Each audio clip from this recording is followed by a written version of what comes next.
right, good morning and welcome to another edition of the program Corporate Governance Platform, brought to you by the Institute of Chartered Secretaries and Administrators of Nigeria, ICSAN. I am Funmi Omoburiwo. ICSAN is dedicated to enhancing status and practice of corporate governance and administration. On the program this morning, we're going to be looking at curbing the menace of insider trading, related party transactions, and conflict of interest. All right, our guest this morning on the program is Mr. Oladayo Akinlemibola, ACIS. He's Publicity Secretary, Lagos State Chapter of ICSAN. He's also Legal Coordinator at Red Star Express PLC. Good morning, Mr. Akinlemibola. Good morning. Thank you for having me. All right, good to have you on the program. And also right here is Mr. Kaode Ketefe, FCIS, Head of Research, ICSAN. Good morning, Mr. Ketefe. Good morning, Fumi. Good morning to you, all our listeners. All right, let's take this message. We'll be right back. Hey, Obinna, good to see you. You look so worried. Is everything all right? I'm having serious issues in my company, balancing the interests of my company's many stakeholders like shareholders, management, customers, financiers, government, and communities giving us a problem. That has to do with corporate governance. Exactly. Then you need to get in touch with ICSAN. ICSAN? Yeah, Institute of Chartered Secretaries and Administrators of Nigeria, ICSAN. They provide you with seasoned and top-ranking professionals trained to uphold the standards of corporate governance and efficient operations. You can also get in touch with ICSAN. If you want to become a Chartered Secretary and Administrator, contact ICSAN by visiting the website www.icsan.org or call 009 06 601 69. ICSAN, the hub of governance professionals. All right, ICSAN, definitely the hub of governance professionals. Before we move ahead to our topic of discourse this morning, Mr. Ketefe, I understand there is a special announcement. Thank you very much, Fumi. The first announcement today is on the webinar just going on at the moment on Audit Regulations 2020. As I'm speaking right away now, a big one is happening. The Institute of Chartered Secretaries and Administrators of Nigeria, ICSAN, is holding an interactive section with the Financial Reporting Council of Nigeria, FRC. The theme of this program, which is taking the format of a webinar, is Audit Regulations 2020, addressing the stakeholders' concern on the mandatory registration of audit committee members with FRC and sanctions. The theme, once again, is Audit Regulations 2020, addressing the stakeholders' concerns on the mandatory registration of audit committee members with FRC and sanctions. The host is the President and the Chairman of the Governing Council of the Institute, Mr. Bode Ayeko, FCIS. The guest speaker is the Acting Executive Secretary and Chief Executive Officer of the Financial Reporting Council of Nigeria, Dr. Ehanyi Anyahara. As I have said, the interactive session I just started at 10 a.m. just some few minutes ago. That means all those listening to us now are still within time to register for this program. Participation is free. You just need to quickly register with the link of the event on our website and our social media, and you'll be allowed to join. As is usual with ICSAN programs, this event also promises to be very educative, thought-provoking, insightful, and enlightening. Against the background of the fact that the issues surrounding the mandatory registration of audit committee members with FRC has recently generated some controversies. Participants at this program will definitely have a lot of takeaway in terms of knowledge and insight. So hurry up to register now. For further details on this, you can call Mike on 080-2311-7969.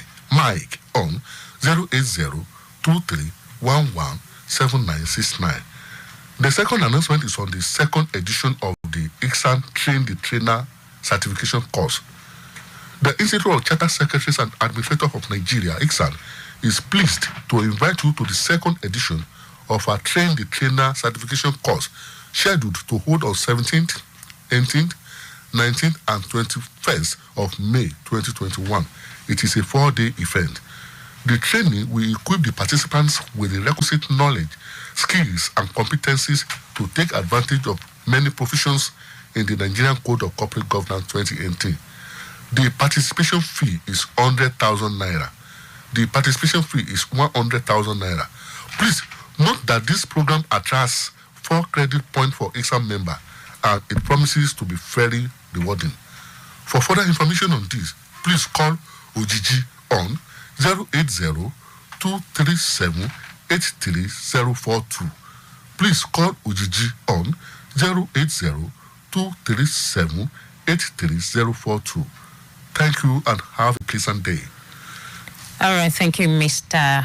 Ketefe. All right, so we'll go ahead to discuss this morning creatures on curbing the menace of insider trading, related party transactions, and conflict of interest. Mr. Akelemi Bola, let's look at the concept of insider trading and related party transaction.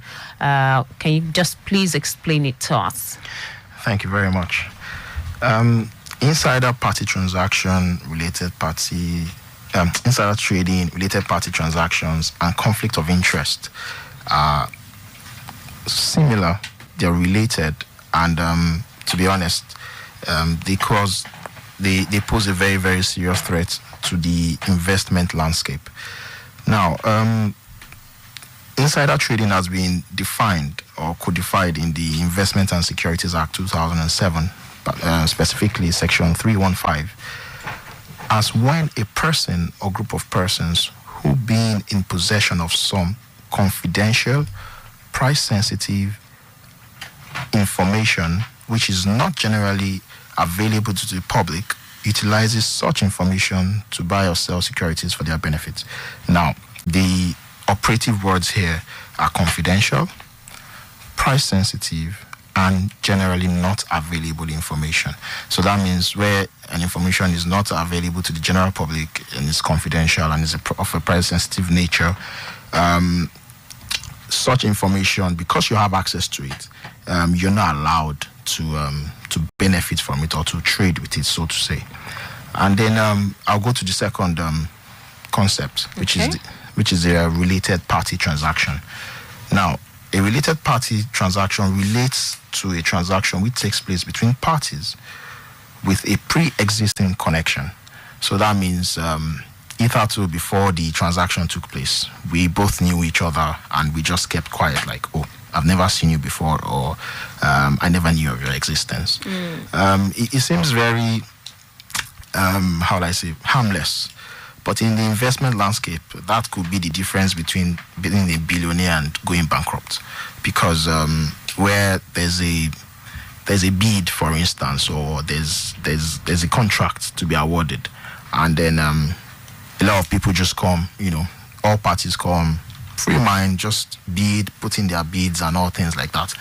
And then, somebody wins, some party wins, and it would be very sad for the other parties to realize that, oh, so you knew this person from the outset and you just never, told us about it. So, in essence, why are we here? And not to take too much of our time, I'll go to conflict of interest. Okay.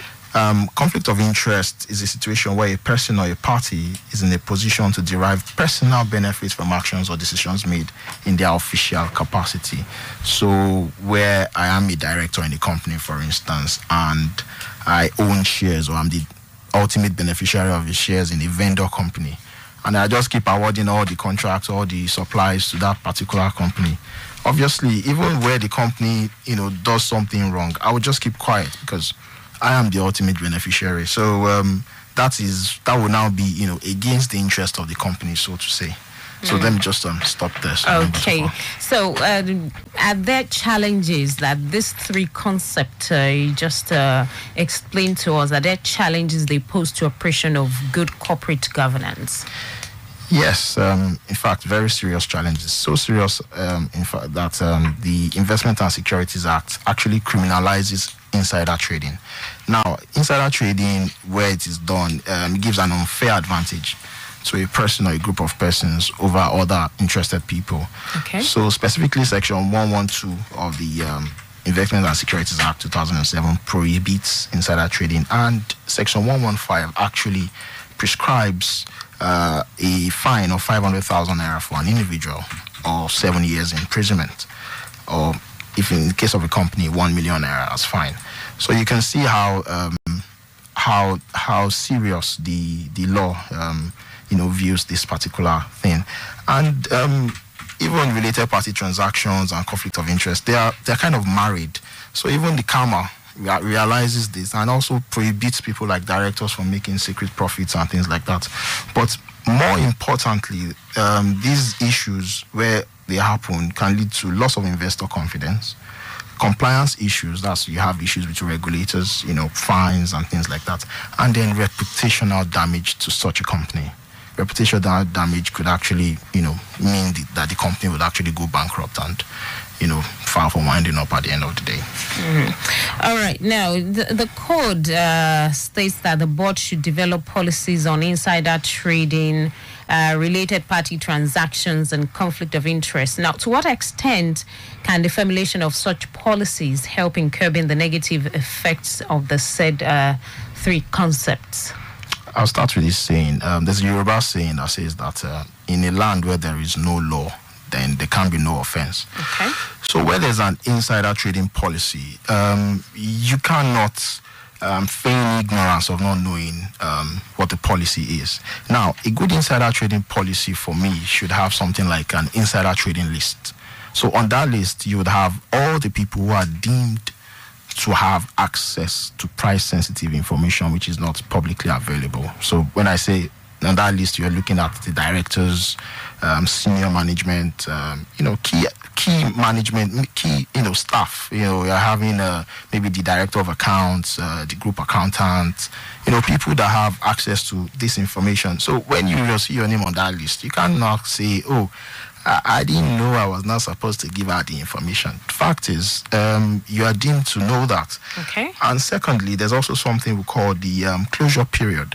Now, a good policy should also, state what the closure period is. Now, closure period is principally 15 days prior to any meeting or any board meeting where, this kind of information will be discussed.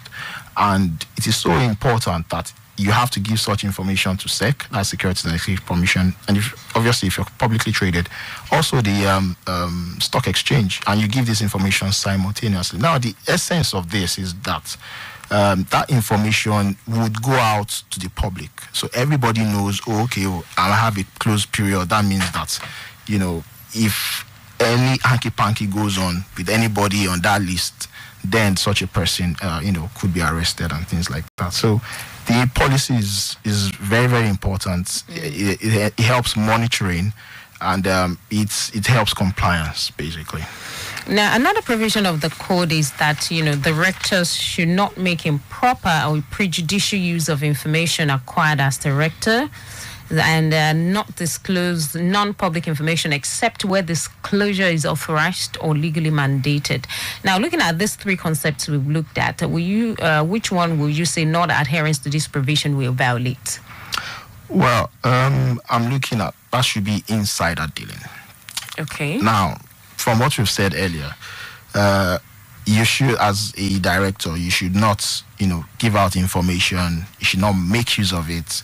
So when we even say you should not give out information, that even includes your family, your immediate family. So when we see that, you're not buying shares, but your wife or your kids suddenly are buying shares when they probably know something that every other person does not know.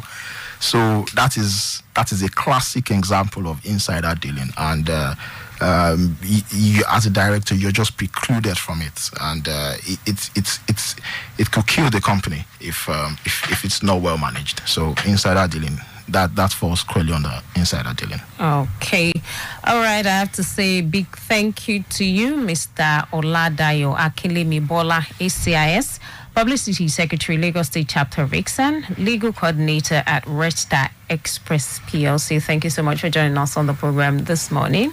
Thank you very much for having me. And also, big thank you to you, Mr. Kadi Ketefe, FCIS, Head of Research, ICSAN. Thank you for joining us. Thank you for me. Always my pleasure.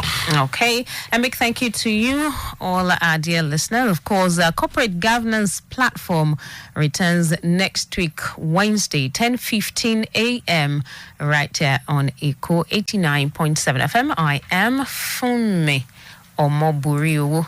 Enjoy the rest of the